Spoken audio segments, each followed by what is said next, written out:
আল্লাহ তাআলা বলেন, ও দোস্ত আপনি শোনায় দেন, ওই উযাইর আলাইহিস সালামের কথা শোনায় দেন। জেরুজালেমের একটা শহরের উপর দিয়া যাওয়ার সময় একটা গাধার উপরে সাওয়ার হইয়া যাইতেছেন, সাথে আছে আঙ্গুর, ডুমুর, ফলের নির্যাস, খাবার পানীয়, গাধার উপরে সাওয়ার তিনি যাইতেছেন। যাওয়ার সময় নজর দিয়া দেখেন রাজা বখতে নসর ওই শহরটাকে সম্পূর্ণ ধ্বংস করে দিয়েছেন, লাশ আর লাশ, পচা দুর্গন্ধ। উযাইর মনে মনে চিন্তা করলেন, আল্লাহ আমি তো ভালো করেই জানি তুমি মরার পরে জিন্দা করবা, কেমনে করবা যদি এটা একটু দেখতে পাইতাম। আন্না ইউহয়ি হাদিহিল্লাহু বা'দা মাউতিহা। তিনি মনে মনে চিন্তা করলেন, আমার আল্লাহ মনের খবর জানেন। উযাইর আলাইহিস সালামকে আমার আল্লাহ 100 বছরের জন্য ঘুম পড়ায় দিলেন রে বাবা। 100 বছর পর, সংক্ষেপে বলছি 100 বছর পর জিন্দা করলেন। এবার 100 বছর পর জীবিত হওয়ার পর আল্লাহ জিজ্ঞাসা করলেন, ও উযাইর ক্বালা কাম লাবিস্তা, তুমি কতক্ষণ পর্যন্ত এই হালতে ছিলা? উযাইর জবাব দেয়, ক্বালা লাবিস্তু ইয়াওমান আও বা'দা ইয়াওম, একদিন অথবা একদিনের কিছু কম সময় ছিলাম। অথচ একদিন না, তা না 100 বছর পর্যন্ত ঘুমাইছে। জোরে কোন আল্লাহু আকবার। মাথায় কিছু ঢুকে না, কিরে আমি যে একদিন অথবা একদিনের কম বলতেছি, আমার গাধা দেখি মরে পচে গলে মাটিতে মিশে গেছে, আবার আমার আঙ্গুর, ডুমুর, ফলের নির্যাস এগুলো যেমন ছিল তেমনই আছে, কিছু তো মাথায় ঢুকে না। এরপরেও তিনি বলে ফেললেন, আল্লাহ কিছুই মাথায় ঢুকে না, আমার গাধা মরিয়া পচিয়া গলিয়া মাটিতে মিশিয়া গেল, অথচ আমার আঙ্গুর, ডুমুর, ফল নষ্ট হলো না, লামিয়াতা সান্না, পচন ধরলো না, দুর্গন্ধ হইল না। আল্লাহ বলে, দেখো আমি আল্লাহ সব পারি, আমার কাছে অসম্ভব কিছুই নাই। এবার নজর দিয়ে দেখো আমি আল্লাহ, ফানজুর ইলা তুআমিকা ওয়া শারাবিকা লাম ইয়াতাসান্না, তোমার আঙ্গুরের দিকে নজর দাও, ডুমুরের দিকে নজর দাও, ফলের দিকে নজর দাও, পানির দিকে নজর দাও, টানা 100 বছর অতিক্রম হয়ে গেল, লাম ইয়াতাসান্না, একটু দুর্গন্ধ পর্যন্ত এটাতে আসে নাই। বলেন কেউ যেটা পারে না সেটা একজন পারেন, বলেন তিনি কে? আল্লাহ। আঙ্গুর, ডুমুর, পানি 100 বছরে পচে না, আর আঙ্গ দেশে একদল গাদ্দার কয় আমার নবী নাকি মরিয়া পচিয়া গলিয়া মিশিয়া গেছে। নাউযুবিল্লাহ। একটু আওয়াজ দিয়ে বলবেন না নাউযুবিল্লাহ। ভুল বুঝছেন না, আমরা তো আমিও আগে মনে করতাম মনে উজানিওয়ালারা এডি কয়, না না না, এখন দেখি ওরা না, বাস্তবে যারা ওয়াহাবি এরা হলো আহলে হাদিস লা মাযহাবি, এরাই এই সমস্ত বাজে মন্তব্য করে। কথা কোন ঠিক কি না? مولاي صل وسلم دائما ابدا على حبيبك لا نفرق بين احد من رسله, যে আমরা রাসূলদের মধ্যে কোনো পার্থক্য করি না। আয়াত আছে, একটু আগে যে আয়াত তুললাম ওই আয়াত হলো আল্লাহ বলছেন রাসূলগণ কতেককে আমি আল্লাহ কতেকের উপর মর্যাদা দান করেছি। মিনহুম মান কাল্লামাল্লাহ, তাদের কারো কারো সাথে আমি স্পেশাল ভাবে কথা বলেছি। ওয়ারাফা বা'দাহুম দারাজাত, এবং তাদের মধ্যে কারো কারো মর্যাদা আমি বহুগুণে বাড়ায় দিয়েছি। চিল্লা এখন আল্লাহু আকবার। কেন দুই আয়াতের সমাধান কি দেখেন, সমাধানটা হলো এই, ওই যে লা নুফাররিকু বাইনা আহাদিম মির রুসুলি, ইহুদিরা এক নবীরে মানে, হ্যাঁ আরেক নবীরে গালি দেয়। ওই অন্যান্য কওম, অন্যান্য সম্প্রদায় এক নবীকে মানে আরেক নবীকে গালি দেয়। আল্লাহ বলেন আমার প্রিয় বান্দা যারা, উম্মতে মুহাম্মদী যারা, নবীর আশিক যারা, তারা সব নবীর উপর সমানভাবে ঈমান আনে। সবাই বলে যে সবাই নবী ছিলেন, লা নুফাররিকু বাইনা আহাদিম মির রুসুলি, ঈমানের ব্যাপারে কোনো পার্থক্য করে না। চিল্লা এখন আল্লাহু আকবার। সূরা বুঝতে কি দেখছেন, আল্লাহ কইছে কি আর সূরা বুঝতে কি? আমরা মুসা নবীরেও নবী মানি, ঈসা নবীরেও নবী মানি, সব নবীরে নবী মানি, সব নবীদের ব্যাপারে আমাদের ঈমান এক। কথা কোন ঠিক কি না? কিন্তু আল্লাহ যেটা বলছে, আমার নবী শুধু নবী না, সব নবীদেরও নবী। চিল্লায় বলেন আল্লাহু আকবার। الذي يحيي ويميت قال أنا أحيي وأميت قال إبراهيم فإن الله يأتي بالشمس من المشرق فأت بها من المغرب فبهت الذي كفر والله لا يهدي القوم الظالمين। হৃদয় দিয়ে উপলব্ধি করে নেন, আল্লাহ তাআলা আল্লাহর দোস্ত গো বলেন, ও দোস্ত গো, আপনি কি লক্ষ্য করেন নাই? আপনি কি দেখেন নাই?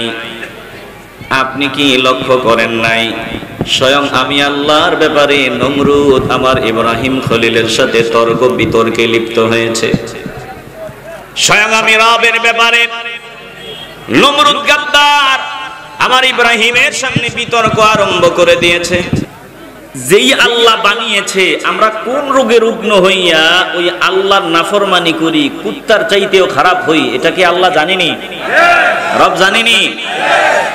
এই কোরআনে আল্লাহ ওই রোগগুলো নির্ণয় করে দিয়েছেন। ইব্রাহিম নবীর ব্যাপারে আল্লাহ তাআলা বলেন, ও দোস্ত গো, আমি আল্লাহ, আমি রব। ওই যে নমরুদ নামক গাদ্দার ছিল, ওই গাদ্দারের কথা আপনাকে শোনায় দিচ্ছি। আপনি কি দেখেন নাই? আপনি কি লক্ষ্য করেন নাই? ইব্রাহিমের সামনে নমরুদ স্বয়ং আমি রবের ব্যাপারে বিতর্কে লিপ্ত হয়েছিল। আমি আল্লাহ বানাইলাম আমার দেয়া নেয়ামত খাইয়া, আমার দেয়া নেয়ামত ভোগ করিয়া আমার বিরুদ্ধে বিতর্কে জড়ায় গেল স্বয়ং ইব্রাহিমের সামনে। ইব্রাহিম আলাইহিস সালাম ডাক দিয়ে বলে, আসমান জমিন সৌরজগৎ নবমণ্ডল ভূমণ্ডল গ্রহ নক্ষত্র যিনি সৃজন করলেন তিনি রব, তিনি ছাড়া ভিন্ন কাউকে সেজদা দেওয়া যাবে না। বলেন সেজদার মালিক একজন, দিল থেকে বলেন তিনি কে? নমরুদের মেজাজ গরম। নমরুদ দুনিয়াদার, দুনিয়ার পাগল। এই নমরুদ তো নিজেই খোদা দাবি করেছে, কুকুরের চাইতেও নিকৃষ্ট হয়ে গিয়েছে, সুরের চাইতেও নিকৃষ্ট হয়ে গিয়েছে। নমরুদ ইব্রাহিম আলাইহিস সালামকে ডাকলো, সামনে হাজির করলো, ডাক দিয়ে বলল, শুনিয়া লও, তুমি নাকি কোন রবের দাওয়াত দাও, কোন হক মালিকের দাওয়াত দাও, তুমি নাকি এক আল্লাহর দাওয়াত মানুষকে দাও। ইব্রাহিম নবী ডাক দিয়ে বলে, হ্যাঁ, যা শুনেছো সত্যই শুনেছো, আমি এক আল্লাহকে সেজদা করি, মানুষকে বলি এক আল্লাহকে সেজদা দাও। ইব্রাহিম নবীর সামনে নমরুদ ডাক দিয়ে বলে, তোমার তো সাহস কম নয়, জানো আমার পাওয়ার, আমার ক্ষমতা? ইব্রাহিম নবী বলে, যেদিন থেকে আমি মাওলার হয়ে গেলাম ওই দিন থেকে দুনিয়ার ভয় ডর সব দূরে চলে গেছে। জোরে কোন আল্লাহু আকবার। নমরুদ এবার বলে, তোমার রব, তিনার কোনো পরিচয় দাও, তোমার রব কি করে? ইব্রাহিম নবী বলে, আমার রব সবকিছুর মালিক। ইয ক্বালা ইব্রাহিম রাব্বিয়াল্লাযী ইউহয়ী ওয়া ইউমীত, আমার রব তিনি যিনি জীবন দান করেন, মৃত্যু ঘটান। ও মুসলমান ইমানদার, দিল পরিষ্কার করে ইমানের আওয়াজ দিয়ে বলেন, হায়াত, মওত, রিজিক, দৌলত এগুলো একজন মালিক, বলেন তিনি কে? আল্লাহ। ইব্রাহিম বলে, তিনি আমার রব যিনি জীবন দান করেন, মৃত্যু ঘটান। নমরুদ ডাক দিয়া কয়, আমিও জীবন দিতে পারি, আমিও মারতে পারি। দুইজন জেলখানার আসামিকে সামনে হাজির করলো, একজনকে মৃত্যুদণ্ড দিয়ে দিল, আরেকজনকে বেকসুর খালাস করে দিল। এবার নমরুদ ইব্রাহিম নবীর সামনে দাঁড়ায় বলে, আনা উহয়ী ওয়া উমীত, আমিও জীবন দেই, আমিও মৃত্যু ঘটাই, আমিও জীবন দিতে পারি, আমিও মৃত্যু দিতে পারি। দেখছেন কেমন বাটপারি? ইব্রাহিম আলাইহিস সালাম বলে, ওরে সিটার, আমার আল্লাহ শুধু জীবন দেয়, মৃত্যু ঘটায়, এখানেই সীমাবদ্ধ নয়, আমার আল্লাহ আরো অনেক কিছুই করেন। যেমন তুই নজর দে, ওই যে সূর্যের দিকে তাকা, আমার আল্লাহর হুকুমে প্রতিদিন সূর্যটা পূর্ব দিকে ওঠে, পশ্চিম দিকে গিয়ে ডুবে। আল্লাহ তাআলার হুকুমে সূর্য চলমান। ফাইন্নাল্লাহা ইয়াতি বিশ-শামসি মিনাল মাশরিকি ফাতি বিহা মিনাল মাগরিবি। অতএব তুই যদি রব হও, একবার সূর্যটাকে পূর্ব দিক পশ্চিম দিকে উঠায়া দেখাও। আমার রব পূর্ব দিকে উঠায় পশ্চিমে নিয়ে ডুবায়। তুই যদি রব হও, একবার সূর্যটাকে পশ্চিম দিক দিয়ে উঠায়া দেখাও। ফাবুহিতাল্লাযী কাফার। আল্লাহ বলেন ওই অত্যাচারী জালেমের গাদ্দারের জবানে তালা লাগিয়া গেল। আল্লাহ বলেন ওয়াল্লাহু লা ইয়াহদিল কওমাজ জালিমিন। জালেমদেরকে আমি আল্লাহ হেদায়েতের পথে চালাই না। তাহলে যে আয়াতটা শুনলাম, আল্লাহ বলেন কেন গাদ্দারি করেছে, কোন রোগে রুগ্ন হইয়া? আল্লাহ বলেন ভিন্ন কোনো কারণ নাই। আন আতাহুল্লাহুল মুলক, যেহেতু আমি আল্লাহ তাকে রাজত্ব দিছিলাম, পাওয়ার দিছিলাম, সম্পদ দিছিলাম। সম্পদ পাইয়া, রাজত্ব পাইয়া বহু মানুষ গাদ্দার হয়ে গেছে, কুকুরের চাইতেও খারাপ হয়ে গেছে। ক্ষমতার লোভে বহু মানুষ বেঈমান হয়ে গেছে রে বাবা। যেমন আব্দুল্লাহ ইবনে উবাই ইবনে সালুল আমার নবীর পেছনে নামাজ আদায় করতো, আমার নবীর খুতবা মুবারক শুনতো, নবীজির সাথে যুদ্ধের ময়দানেও যাইতো। সুযোগ পাইলে বেঈমানদের সাথে হাত মিলাইয়া আমার নবীরে গালি দিত। ভিন্ন কোনো কারণ নাই, একমাত্র এই চেয়ারের লোভে, ক্ষমতার লোভে। আমার ইমাম হুসাইন রাদিয়াল্লাহু তাআলা আনহুকে নির্মমভাবে জবাই করেছে। ইয়াজিদ আবার নামাজও পড়তো, বলে জবাই করার পর ওরা জামাতে নামাজ আদায় করেছে, তেলাওয়াত করতো। ব্যাপারটা কি? আমার নবীর কলিজার টুকরার গলায় ছুরি দিল কেন? ভিন্ন কোনো কারণ নাই, বলে দুনিয়ার ক্ষমতার লোভ, ক্ষমতার লোভ। এই ক্ষমতার লোভে বহু মানুষ বেঈমান হয়ে গেছে। বর্তমানেও ক্ষমতার লোভে বহু মানুষ বেঈমান হইতেছে। জোরে কোন ঠিক কিনা?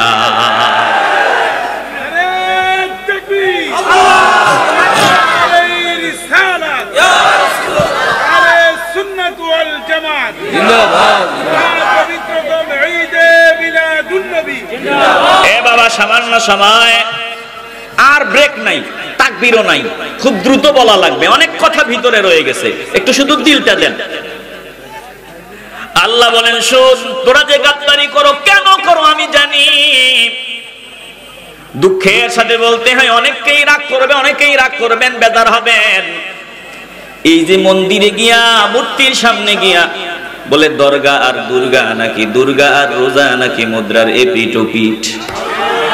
ব্যারামটা কি? ব্যারামটা কি? রোজার দুর্গা কই জিনিস? এই যে কোরআন সামনে নিয়ে বলতেছি, নতুন বাজারে আমি ওই সেলুনের মধ্যে গেছিলাম আরো কয়েকদিন আগে, মনে হয় কিছুদিন আগে। সেলুনের মধ্যে হিন্দু ভাই বলতেছে হুজুর রোজা আর দুর্গা নাকি একই জিনিস। ওনারা মনে করছে এই কথা বললে মনে হয় ভোটের ব্যাংক ভারী হবে। না না না, আমগো দুর্গাকে আমরা বড় মনে করি, রোজাকে ছোট মনে করি। দুর্গার সাথে আমরা রোজার তুলনা মানি না।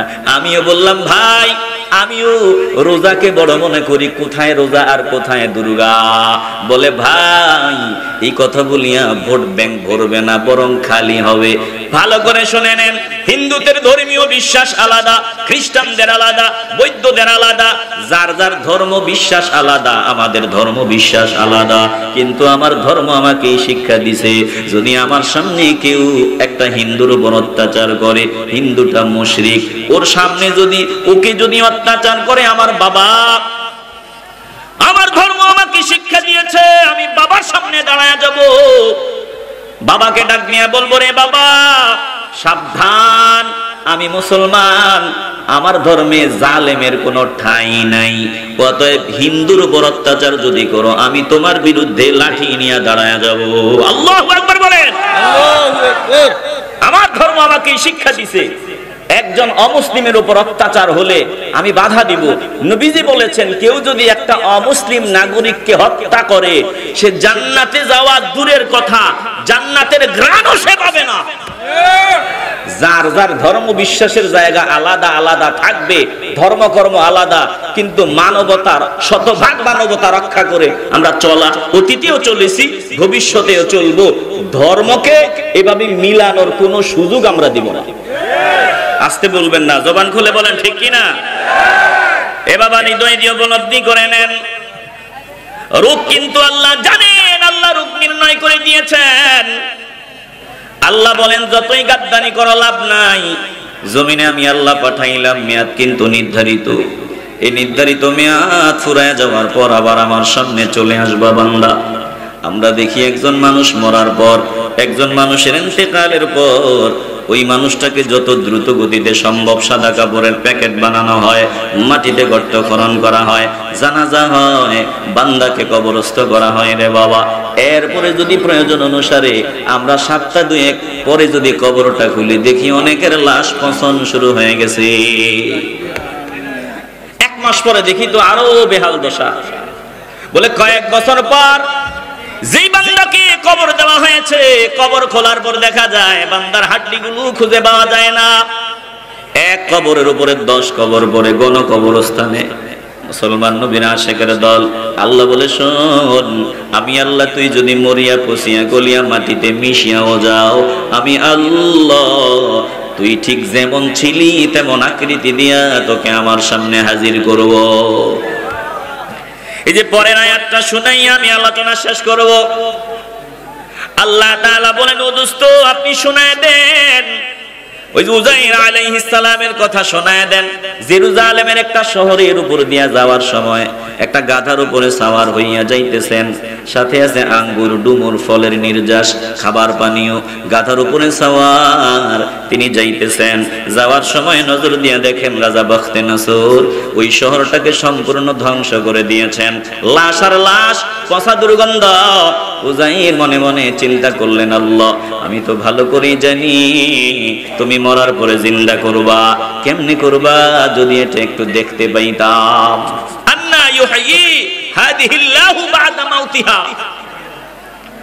তিনি মনে মনে চিন্তা করলেন, আমার আল্লাহ মনের খবর জানেন। উযাইর আলাইহিস সালামকে আমার আল্লাহ 100 বছরের জন্য ঘুম পড়ায় দিলেন রে বাবা। 100 বছর পর, সংক্ষেপে বলছি 100 বছর পর জিন্দা করলেন। এবার 100 বছর পর জীবিত হওয়ার পর আল্লাহ জিজ্ঞাসা করলেন, ও উযাইর ক্বালা কাম লাবিস্তা, তুমি কতক্ষণ পর্যন্ত এই হালতে ছিলা? উযাইর জবাব দেয়, ক্বালা লাবিস্তু ইয়াওমান আও বা'দা ইয়াওম, একদিন অথবা একদিনের কিছু কম সময় ছিলাম। অথচ একদিন না, তা না 100 বছর পর্যন্ত ঘুমাইছে। জোরে কোন আল্লাহু আকবার। মাথায় কিছু ঢুকে না, কিরে আমি যে একদিন অথবা একদিনের কম বলতেছি, আমার গাধা দেখি মরে পচে গলে মাটিতে মিশে গেছে, আবার আমার আঙ্গুর, ডুমুর, ফলের নির্যাস এগুলো যেমন ছিল তেমনই আছে, কিছু তো মাথায় ঢুকে না। এরপরেও তিনি বলে ফেললেন, আল্লাহ কিছুই মাথায় ঢুকে না, আমার গাধা মরিয়া পচিয়া গলিয়া মাটিতে মিশিয়া গেল, অথচ আমার আঙ্গুর, ডুমুর, ফল নষ্ট হলো না, লামিয়াতা সান্না, পচন ধরলো না, দুর্গন্ধ হইল না। আল্লাহ বলে, দেখো আমি আল্লাহ সব পারি, আমার কাছে অসম্ভব কিছুই নাই। এবার নজর দিয়ে দেখো আমি আল্লাহ, ফানজুর ইলা তুআমিকা ওয়া শারাবিকা লাম ইয়াতাসান্না, তোমার আঙ্গুরের দিকে নজর দাও, ডুমুরের দিকে নজর দাও, ফলের দিকে নজর দাও, পানির দিকে নজর দাও, টানা 100 বছর অতিক্রম হয়ে গেল, লাম ইয়াতাসান্না, একটু দুর্গন্ধ পর্যন্ত এটাতে আসে নাই। বলেন কেউ যেটা পারে না সেটা একজন পারেন, বলেন তিনি কে? আঙ্গুর, ডুমুর, পানি 100 বছরে পচে না, আর আঙ্গ দেশে একদল গাদ্দার কয় আমার নবী নাকি মরিয়া পচিয়া গলিয়া মিশিয়া গেছে। নাউযুবিল্লাহ। একটু আওয়াজ দিয়ে বলবেন না নাউযুবিল্লাহ। ভুল বুঝছেন না, আমরা তো আমিও আগে মনে করতাম মনে উজানিওয়ালারা এডি কয়, না না না, এখন দেখি ওরা না, বাস্তবে যারা ওয়াহাবি এরা হলো আহলে হাদিস লা মাযহাবি, এরাই এই সমস্ত বাজে মন্তব্য করে। কথা কোন ঠিক কি না? এদের সাথে আমাদের কোনো সম্পর্ক আছে? আপনারা কি বলেন? যেই লোক বলবে টুপিওয়ালা দাড়িওয়ালা, যেই টুপিওয়ালা দাড়িওয়ালা ডাক নিয়ে বলবে হাসরের ময়দানে আমার নবী শাফাআত করা তো দূরের কথা, আমার নবী মিজানে নেকি বদি যখন ওজন দেওয়া হবে ওই পাল্লার দিকে তাকায়া থাকবে, ফেল ফেল করে তাকায়া থাকবে, আমার নবীর মিজানের নেকের পাল্লাটা ভারী হয় নাকি হালকা হয়, নবী নিজেই ফেল ফেল করে তাকায়া থাকবে। জোরে কোন নাউযুবিল্লাহ। একটু আওয়াজ দিয়ে বলেন না নাউযুবিল্লাহ। বলেন এই কথা যেই টুপিওয়ালা বলবে, যে হাসরের ময়দানে আমার নবী মিজানে নেকিবদি ওজন দেওয়ার সময় ওই পাল্লার দিকে ফেল ফেল করে তাকায় থাকবে। নবীজির নেকের পাল্লা ভারী হয় না হালকা হয়? বলেন এর মতো গাদ্দার কুলাঙ্গার এই মাটির উপরে হতে পারে? অথচ আমরা এদের পিছনে দৌড়াই। এরে বাবা ভালো করে খেয়াল করে নেন, আলোচনা লম্বা করব না। ইমানটা যদি মজবুত হয়, আশিকে রাসূলদের আওয়াজ দিয়ে বলবেন, মহব্বতের আওয়াজ দিয়ে বলবেন, আমার নবী রওজা মোবারকে জিন্দা, জীবিত। বলেন এই বিশ্বাস আমাদের আছে না নাই? বিরক্ত হচ্ছেন নাকি আপনারা? বলেন আমার নবী রওজা মোবারকে জীবিত, এ ব্যাপারে কোনো সন্দেহ আছে? আসতে বলবেন না আছে? যারা বলে মরে গেছে, পচে গলে মিশে গেছে, বলেন তাদের সাথে আমাদের কোনো সম্পর্ক আছে? আরে নবীর একজন আদনা গোলাম, গোলামের গোলাম, গোলামের গোলাম, গোলামের গোলামের ব্যাপারে আল্লাহ বলেন যদি দিন কায়েমের পথে জীবন দেয়, সাবধান তাকে মরা বলবি না। কথা কার? আল্লাহ। নবীর গোলামকে যদি মরা বলা না যায়, আল্লাহ বলেন ওয়ালা তাকুলু লিমান ইয়াকতালু ফি সাবিলিল্লাহি আমওয়াত বাল আহইয়াউ ওয়ালাকিন লা তাশউরুন। এটা আমি আবু হানিফ বানাইছি? কথা কার? আল্লাহ বলেন শুনিয়া লাও, তোমরা তাদেরকে বলিও না মৃত, বাল আহইয়াউন, বরং তারা জিন্দা। এমন জিন্দা তোরা এটা অনুধাবন করতে পারো না, এই জ্ঞান তোমাদের নাই। আল্লাহ বলেন শুধু জিন্দা না রে বোকার দল, শুধু জিন্দা না, ইনদা রাব্বিহিম ইউরযাকুন।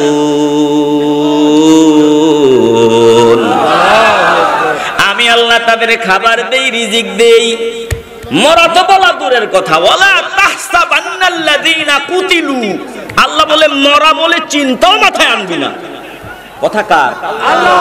একজন নবীর গোলাম, নবীর গোলামের গোলাম, গোলামের গোলাম। এখন অনেকেই ফতুয়াবাজি বলবেন, গোলাম আবার কি? আমরা একজনের গোলাম। আরে বাবা, আমিও বলি আমরা একজনের গোলাম। ওই আল্লাহর গোলামি যদি শিখতে চাও, নবীর গোলামির খাতায় নাম লেখাও। কসম আল্লাহর, নবীর গোলাম না হইয়া আল্লাহর গোলাম হওয়ার সুযোগ নাই। জোরে কোন ঠিক কিনা? দোষ ধরবো তো এই জন্য বলে দিছি, মানুষকে গোলাম বলতে পারো। গোলাম গোলাম নাকি বলা শিরিক, অথচ কোরআনে ছেলেকেও গোলাম বলা হয়েছে, সন্তানকেও গোলাম বলা হয়েছে। চিল্লায় বলবেন আল্লাহু আকবার। এখন সব ফতুয়াবাজি এই জায়গায়, শুধু আমাদের উপর ফতুয়াবাজি, কিন্তু নিজের বেলা কিচ্ছু চোখে দেখে না, এমন সম্প্রদায় আছে না নাই? এরে বাবা, দিল দিয়ে অনুধাবন করে নেন। আল্লাহ বলে মরা বলা দূরের কথা, মরা বলে কল্পনাটাও মাথায় আনবি না। এরা এমন জীবিত আমার কাছে রিজিক পায়। আমি আপনাদের সামনে আবারও বলি, কলজা থেকে বলবেন, কেউ যেটা পারে না সেটা একজন পারেন। বলেন তিনি কে? ঈসা আলাইহিস সালামকে যখন আমার আল্লাহ মৃত্যু ছাড়া জমিন থেকে আসমানে উঠায় নিলেন, আসমানে উঠায় নেওয়ার সময় তিনার বয়সটা ছিল বলে 30 থেকে 35, 33 বছরের যুবক। এই যে মাঝখান দিয়া হাজার হাজার বছর চলে গেল, তিনি এখনো জিন্দা আছেন, জীবিত আছেন, আল্লাহর জিম্মায় আছেন। তাইলে তিনার রিজিক লাগে কেমন রিজিক এটা আল্লাহই ভালো জানে। তবে ঈসা আলাইহিস সালামকে আল্লাহ জীবিত আসমানে উঠায় নিছেন, আবার জমিনে পাঠাইবেন। ঠিক যেমন যুবক ছিল তেমন যুবক হিসাবে জমিনে আসবে। চিল্লায় বলেন আল্লাহু আকবার। সামান্য সময় আর 5 মিনিট, 5টা মিনিটের কথা একটু দিল দিয়া শুনবেন বাবা, অনুরোধ করে বলবো। রাহমাতুল লিল আলামিন, রওজা মুবারকে জীবিত, সহিহ মুসলিমের হাদিস। শায়েখ আলবানীর মতেও হাদিসটা সহিহ। একদল ভাই তো আলবানী যদি সহিহ বলে মানি না, মা বললে মানি না, এজন্য আলবানীর মতেও হাদিসটা সহিহ। আল্লাহর নবী রাহমাতুল লিল আলামিন মেরাজের রজনীতে যখন মসজিদে হারাম থেকে মসজিদে আকসায় গেলেন, নবীজি নিজেই বলেন, কদ রাআইতুনি ফি জামাআতিন মিনাল আম্বিয়া, আমি নবী নিজেকে একদল নবীদের মাঝে দেখতে পেলাম। ফাইদান মূসা কাইমুন ইউসাল্লি, আমি নজর দিয়ে দেখলাম মূসা আলাইহিস সালাম দাঁড়ায়া দাঁড়ায়া নামাজ আদায় করতেছেন। ফাইদান রাজুলুন দারবুন জাদুন কান্নাহু মিন রিজালি শানুআ। আল্লাহর নবী বলেন তোরা বলবি এটা রূহের জগতের ব্যাপার স্যাপার, আরে শুনি আল্লাহ মূসা নবীরে যে দেখছি দাঁড়ায়া দাঁড়ায়া নামাজ আদায় করতেছে, মূসা নবীর চুলগুলো কেমন শুনি আল্লাহ? বলে চুলগুলা কালো, কোকড়ানো কোকড়ানো চুল, আর আকৃতিটা কেমন? বলে আমগো শানুয়া গোত্রের মানুষগুলার যেমন দেখা যায়, মূসা নবীর আকৃতিটা শানুয়া গোত্রের লোকদের মতো। জোরে কোন আল্লাহু আকবার। আল্লাহর নবী বলেন ওয়াইদান ঈসা ইবনে মারইয়াম কাইমুন ইউসাল্লি, আমি ঈসা ইবনে মারইয়ামকে দেখলাম আকরাবুন নাসি বিহি শাবাহান উরওয়া ইবনে মাসউদ আস-সাকাফি। ঈসা নবীকে দেখলাম দাঁড়ায়া দাঁড়ায়া নামাজ আদায় করতেছে। ঈসা নবীর আকৃতি কেমন? বলে ওই যে উরওয়া ইবনে মাসউদ সাকাফির মতো মতো লাগে। উরওয়া ইবনে মাসউদ সাকাফিরে দেখতে যেমন লাগে ঈসা নবীরে দেখতে তেমনটাই লাগে। ঈসা নবী দাঁড়ায়া দাঁড়ায়া নামাজ আদায় করতেছে। আল্লাহর নবী বলেন শুনিয়া লও ওয়াইদান ইব্রাহিম কাইমুন ইউসাল্লি, আমি ইব্রাহিম নবীরে দেখলাম দাঁড়ায়া দাঁড়ায়া নামাজ আদায় করতেছে। ইব্রাহিম নবীর আকৃতি কেমন শুনবানি?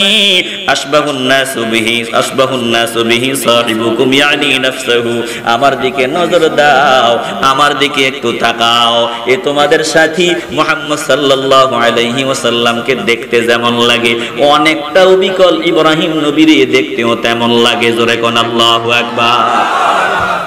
আল্লাহর নবী বলেন এইবার রাহমাতুল লিল আলামিন বলেন ফাহানাতিস সালাত, এরপরে নামাজের সময় হয়ে গেল, ইকামত হয়ে গেল। কে সামনে নামাজের মুসল্লায় যাবে রে বাবা? আলোচনার লম্বা করব না, নামাজের মুসল্লায় গিয়া কে দাঁড়াবে? আল্লাহর নবী রাহমাতুল লিল আলামিন দাঁড়িয়ে আছে। আল্লাহর নবী বলেন ফাআমামতুহুম, জিবরাইল বলল যান যান যান, যেখানে আপনি আছেন ওখানে অন্য কোন নবী সামনে যাবে না। আল্লাহর নবী সামনে গেলেন, ইমাম হইয়া নবীদের পেছনে নিয়ে নামাজ আদায় করলেন। আমার নবী শুধু নবী না, আমার নবী নবীদের নবী। কপাল পোড়ার দাল বই পর্যন্ত লিখিয়ে দিছে আমার নবীর নাকি শ্রেষ্ঠ নবী বলা যাবে না। আবার কোরআনের আয়াত নাম্বারও দিয়ে দিছে লা নুফাররিকু বাইনা আহাদিম মির রুসুলি, রাসূলদের ব্যাপারে কোনো পার্থক্য আমরা করি না। আয়াতও ফিট করে দিছে। কারণ সাধারণ মানুষ তো চিন্তা করবে লা নুফাররিকু বাইনা আহাদিম মির রুসুলি, আমরা রাসূলদের মধ্যে কোনো তফাৎ করি না, পার্থক্য করি না। মনে করবে যে হ্যাঁ রাসূলদের মধ্যে কোনো পার্থক্য নাই, অথচ কোরআনে ভিন্ন আয়াত। তিলকা রুসুলু ফাদ্দালনা বা'দাহুম আলা বা'দ মিনহুম মান কাল্লামাল্লাহু ওয়া রাফা'a বা'দাহুম দারাজাত। আল্লাহ বলেন রাসূলদের এক একজনের উপরে আমি আল্লাহ আরেকজনকে মর্যাদা দান করে দিলাম, তাদের কারো কারো সাথে আমি কথাও বললাম। জোরে কোন আল্লাহু আকবার।